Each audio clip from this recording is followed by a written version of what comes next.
श्री कृष्ण गोविंद हरे मुरारे, हे नाथ नारायण वासुदेव।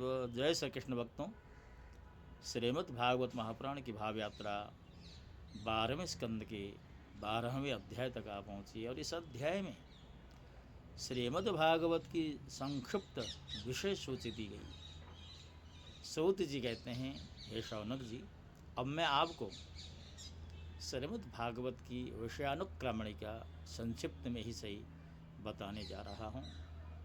नमो धर्माय महते नमः कृष्णाय वेदसे, ब्राह्मणेभ्यो नमस्कृत्य धर्मान् वक्ष्ये सनातनान्। भगवद भक्ति रूप महान धर्म को नमस्कार। विश्व विधाता भगवान श्री कृष्ण को नमस्कार है। अब मैं ब्राह्मणों को नमस्कार करके श्रीमद् भागवतोक्त सनातन धर्म का संक्षिप्त विवरण सुनाता हूँ। शौनकादि ऋषियों, आप लोगों ने मुझसे जो प्रश्न किया था उसके अनुसार मैंने भगवान विष्णु का यह अद्भुत चरित्र सुना है। यह सभी मनुष्यों के श्रवण करने योग्य। इस श्रीमद् भागवत महापुराण में सर्व पापापहारी स्वयं भगवान श्री हरि का ही संकीर्तन हुआ है। वे ही सब हृदय में विराजमान, सबके इंद्रियों के स्वामी और प्रेमी भक्तों के जीवन धन है। इस श्रीमद् भागवत महापुराण में परम रहस्यमय अत्यंत गोपनीय ब्रह्म तत्व का वर्णन हुआ है। उस ब्रह्म में ही इस जगत की उत्पत्ति, स्थिति और प्रलय की प्रतीति होती है। इस पुराण में उसी परम तत्व का अनुभवात्मक ज्ञान और उसकी प्राप्ति के साधनों का स्पष्ट निर्देश है। हे शौनक जी, इस महापुराण के प्रथम स्कंद में भक्ति योग का भलीभांति निरूपण हुआ है और साथ ही भक्ति योग से उत्पन्न एवं उसको स्थिर रखने वाले वैराग्य का भी वर्णन हुआ है। परीक्षित की कथा और व्यास नारद संवाद के प्रसंग से नारद चरित्र भी कहा गया है। राजर्षि परीक्षित ब्राह्मण का शाप हो जाने पर किस प्रकार गंगा तट पर अनशन व्रत लेकर बैठे और ऋषि प्रवर श्री सुखदेव जी के साथ किस प्रकार उनका संवाद आरंभ हुआ, यह कथा भी प्रथम स्कंद में वर्णित है। योग धारणा के द्वारा शरीर त्याग की विधि, ब्रह्मा और नारद का संवाद, अवतारों की संक्षिप्त चर्चा तथा महतत्व आदि के क्रम से प्राकृतिक सृष्टि की उत्पत्ति आदि विषयों का वर्णन द्वितीय स्कंद में किया गया है। तीसरे स्कंद में पहल विदुर जी और उद्धव जी के, तदनंतर विदुर तथा मैत्री जी के समागम और संवाद का प्रसंग है। इसके पश्चात पुराण संहिता के विषय में प्रश्न है और फिर प्रलय काल में परमात्मा किस प्रकार स्थित रहते हैं इसका निरूपण है। गुणों के क्षोभ से प्राकृतिक सृष्टि और महातत्व आदि 7 प्रकृति विकृतियों के द्वारा कार्य सृष्टि का वर्णन। इसके बाद ब्रह्मांड की उत्पत्ति और उसमें विराट पुरुष की स्थिति का स्वरूप समझाया गया है। तदनंतर स्थूल और सूक्ष्म काल का स्वरूप, लोक पद्म की उत्पत्ति, प्रलय, समुद्र से पृथ्वी का उद्धार करते समय वराह भगवान के द्वारा हिरण्याक्ष का वध, देवता, पशु, पक्षी और मनुष्यों की सृष्टि एवं रुद्रों की उत्पत्ति का प्रसंग है। इसके पश्चात उस अर्धनारी नर के स्वरूप का विवेचन है जिससे स्वयंभू मनु और स्त्रियों की अत्यंत उत्तम आद्य प्रकृति शतरूपा का जन्म हुआ। करदम प्रजापति का चरित्र, उनके से मुनि पत्नियों का जन्म, महात्मा भगवान कपिल का अवतार और फिर कपिल देव तथा उनकी माता देवहूति के संवाद का प्रसंग आता है। चौथे स्कंद में मरीचि आदि 9 प्रजापतियों की उत्पत्ति, दक्ष यज्ञ का विध्वंस, राजस, ध्रुव एवं पृथु का चरित्र तथा प्राचीन बर्हि और नारद जी के संवाद का वर्णन। 5वें स्कंद में प्रियव्रत का उपाख्यान, नाभ, ऋषभ और भरत के चरित्र, द्वीप, वर्ष, समुद्र, पर्वत और नदियों का वर्णन, ज्योतिष चक्र के विस्तार एवं पाताल तथा नरकों की स्थिति का निरूपण हुआ है। हे ऋषियों, छठे स्कंद में ये विषय आए हैं। प्रचिताओं से दक्ष की उत्पत्ति, दक्ष पुत्रियों की संतान, देवता, असुर, मनुष्य, पशु, पर्वत और पक्षियों का जन्म, कर्म, वृत्रासुर की उत्पत्ति और उसके परम गति। अब 7वें स्कंद के विषय बतलाए जाते हैं। इस स्कंद में मुख्यतः दैत्यराज हिरण्यकशिप और हिरण्याक्ष के जन्म, कर्म एवं दैत्य शिरोमणि महात्मा प्रहलाद के उत्कृष्ट चरित्र का निरूपण किया गया। 8वें स्कंद में मनवंतरों की कथा, गजेंद्र मोक्ष, विभिन्न मनवंतरों में होने वाले जगदीश्वर भगवान विष्णु के अवतार, कूर्म, मत्स्य, वामन, धन्वंतर, हयग्रीव आदि, अमृत प्राप्ति के लिए देवताओं और दैत्यों का समुद्र मंथन और देवासुर संग्राम आदि विषयों का वर्णन किया गया है। 9वें स्कंद में मुख्यतः राजवंशों का वर्णन, इक्ष्वाकु के जन्म, कर्म, वंश विस्तार, महात्मा प्रसद्युम्न, इला एवं तारा के उपाख्यान, इन सब का वर्णन किया गया है। सूर्य वंश का वृत्तांत, शशाद और नृग आदि राजाओं का वर्णन, सुकन्या का चरित्र, शरियाती, खटवांग, मानधाता, सौभरी, सगर, बुद्धिमान, ककुत्स और कौशलेंद्र भगवान राम के सर्व पापापहारी चरित्र का वर्णन इसी स्कंद में मिलता है। निमि का देह त्याग और जनकों की उत्पत्ति का वर्णन भी इसी स्कंद में। भृगुवंश शिरोमणि परशुराम जी का क्षत्रिय संहार, चंद्रवंशी नरपति पुरुरवा, ययाति, नहुष, दुष्यंत नंदन, भरत, शंतनु और उनके पुत्र भीष्म आदि की संक्षिप्त कथाएं भी इसी स्कंद में। इसके साथ साथ यदु का वंश विस्तार भी कहा गया है। शौनकादि ऋषियों, इसी यदुवंश में जगतपति भगवान श्री कृष्ण ने अवतार ग्रहण किया। उन्होंने अनेक असुरों का संहार किया। उनकी लीलाएं इतनी हैं कि कोई पार नहीं पा सकता। फिर 10वें स्कंद में उनका कुछ संकीर्तन किया गया। वसुदेव की पत्नी देवकी के गर्भ से उनका जन्म हुआ। गोकुल में नंद बाबा के घर जाकर बढ़े। पूतना के प्राणों को दूध के साथ पी लिए। बचपन में ही छकड़ी को उलट दिया। तृणावर्त बकासुर एवं वत्सासुर को पीस डाला। सपरिवार धेनुकासुर और प्रलंबासुर को मार डाला। दावा नंद से गिरे गोपों की रक्षा की। काली नाग का दमन किया। अजगर से नंद बाबा को छुड़ाया। इसके पश्चात गोपियों ने भगवान को पति रूप में प्राप्त करने के लिए व्रत किया और भगवान श्री कृष्ण ने प्रसन्न होकर उन्हें अभीष्ट वर दिया। भगवान ने यज्ञ पत्नियों पर कृपा की। उन पतियों अर्थात ब्राह्मणों को बड़ा पश्चाताप हुआ। गोवर्धन धारण की लीला करने पर इंद्र और कामधेनु ने आकर भगवान का यज्ञाभिषेक किया। शरद ऋतु की रात्रियों में ब्रज सुंदरियों के साथ रास क्रीड़ा की।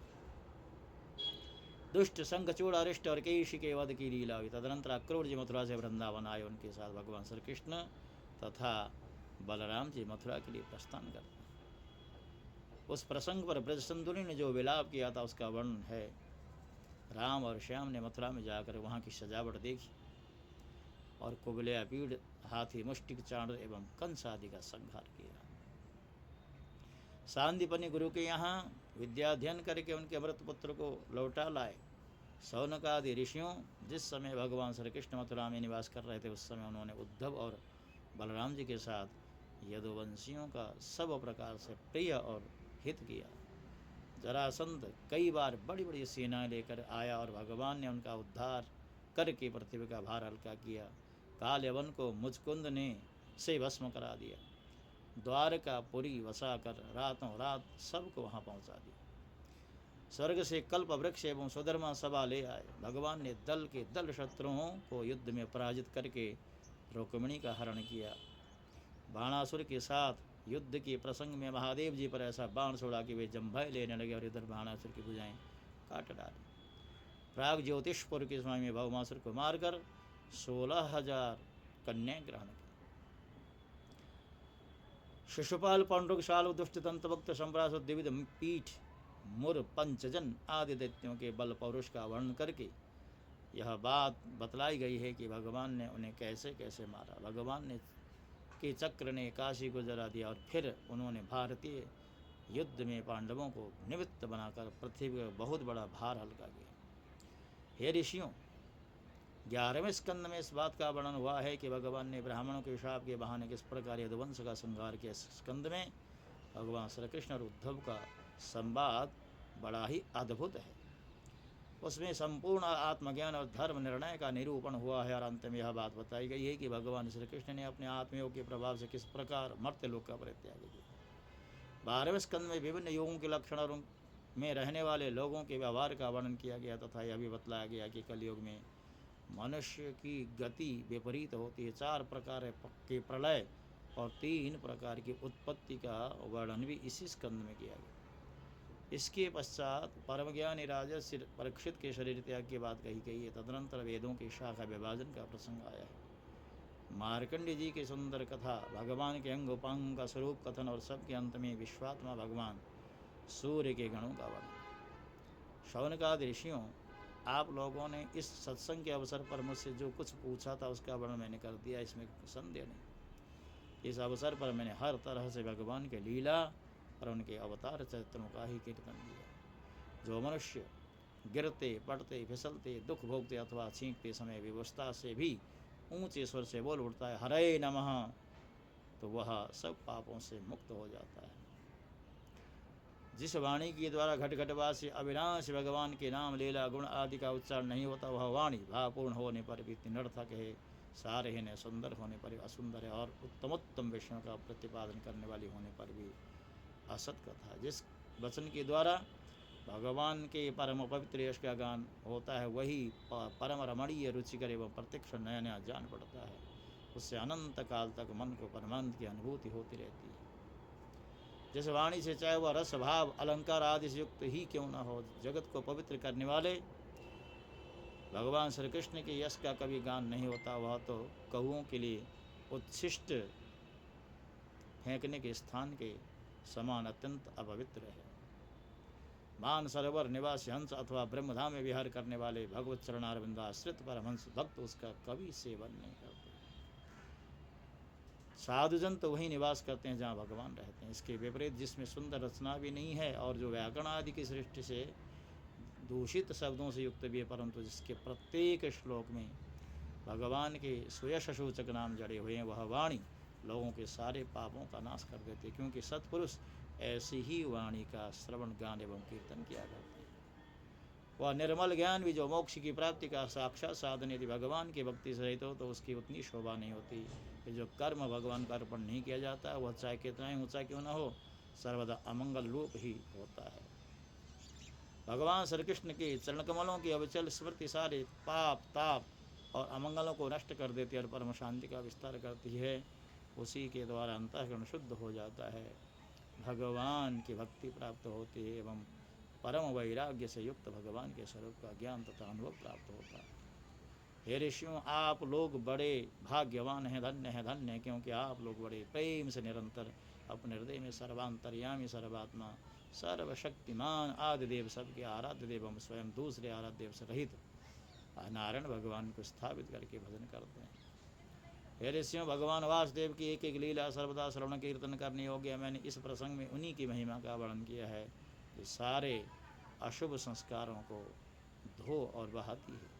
जो मनुष्य एकाग्र चित्त से एक पहर अथवा एक क्षण भी प्रतिदिन इसका कीर्तन करता है और जो श्रद्धा के साथ इसका श्रवण करता है, वह अवश्य ही शरीर सहित अपने अंतःकरण को पवित्र बना लेता है। जो पुरुष द्वादशी अथवा एकादशी के दिन इसका श्रवण करता है वह दीर्घायु हो जाता है, और जो संयम पूर्वक निराहार रहकर पाठ करता है उसके पहले के पाप तो नष्ट हो ही जाते हैं, पाप की प्रवृत्ति भी नष्ट हो जाती है। जो मनुष्य इंद्रियों और अंतःकरण को अपने वश में करके उपहास पूर्वक पुष्प पर मथुरा अथवा द्वारका में इस पुराण संहिता का पाठ करता है, वह सारे भयों से मुक्त हो जाता है। जो मनुष्य इसका श्रवण या उच्चारण करता है उसके कीर्तन से देवता मुनि सिद्ध पितर मनु और नरपति नष्ट संतुष्ट होते हैं और उसकी अभिलाषाएं पूर्ण करते हैं। ऋग्वेद यजुर्वेद और सामवेद के पाठ से ब्राह्मण को मधुकुल्या घृतकुल्या और बाह्यकुल्या मधु घी एवं दूध की नदियाँ अर्थात सब प्रकार की सुख समृद्धि की प्राप्ति होती। वही फल श्रीमद् भागवत के पाठ से भी मिलता है। इसके अध्ययन से ब्राह्मण को ऋतंबरा प्रज्ञा तत्व ज्ञान को प्राप्त कराने वाली बुद्धि की प्राप्ति होती है। क्षत्रिय को समुद्र पर्यंत भूमंडल का राज्य प्राप्त होता है। वैश्य कुबेर का पद प्राप्त करता है। शूद्र सारे पापों से छुटकारा पा लेता है। भगवान ही सबके स्वामी और समूह के समूह कलिमलों का ध्वंस करने वाले हैं। यूँ तो उनका वर्णन करने के लिए बहुत से पुराण है, परंतु उनमें सर्वत्र और निरंतर भगवान का वर्णन नहीं मिलता। श्रीमद् भागवत महापुराण में तो प्रत्येक कथा प्रसंग में पद पद पर सर्वस्व भगवान का ही वर्णन हुआ है। वे जन्म मृत्यु आदि विकारों से रहित, देश का राज्य कृत परिच्छेदों से मुक्त एवं स्वयं आत्म तत्व ही हैं। जगत की उत्पत्ति स्थिति प्रलय करने वाले शक्तियाँ भी उनकी स्वरूपभूति ही हैं, भिन्न नहीं। जिन्होंने अपने स्वरूप में ही प्रकृति आदि नव शक्तियों का संकल्प करके चराचर जगत की सृष्टि की और जो इसके अधिष्ठान रूप से स्थित हैं तथा जिनका परम पद केवल अनुभूति स्वरूप है, उन्हें देवताओं के आराध्य सनातन भगवान के चरणों में मैं नमस्कार करता हूँ। भक्तों, इसी के साथ साथ 12वें स्कंद का जो ये 12वां अध्याय, इसको यहाँ पर विश्राम दिया गया है। और जैसा कि हम बार बार आपसे निवेदन करते रहे हैं, श्रीमद् भागवत की कथा यात्रा जो 1.5-2 वर्ष पूर्व आरंभ हुई थी और इसी संकल्प के साथ हुई थी कि प्रतिदिन एक अध्याय की श्रृंखला बना करके आपके समक्ष रखी जाएगी। और कुछ व्यावहारिक कठिनाइयाँ होती हैं, व्यस्तताएं होती हैं, उन सब के कारण से जो कार्य 365 दिनों में संपन्न होना था, उस कार्य में लगभग 1.5 गुना समय लग गया। फिर भी मैं ऐसा मानता हूँ कि भगवान की बहुत बड़ी कृपा है कि अब हमारा ये यात्रा जो है अब एक ही अध्याय की दूरी पर है। अब वह भी आपके समक्ष रखा जाएगा। और इसके पश्चात मेरे मन का संकल्प है कि मैं विष्णु पुराण को आपके समक्ष रखूं।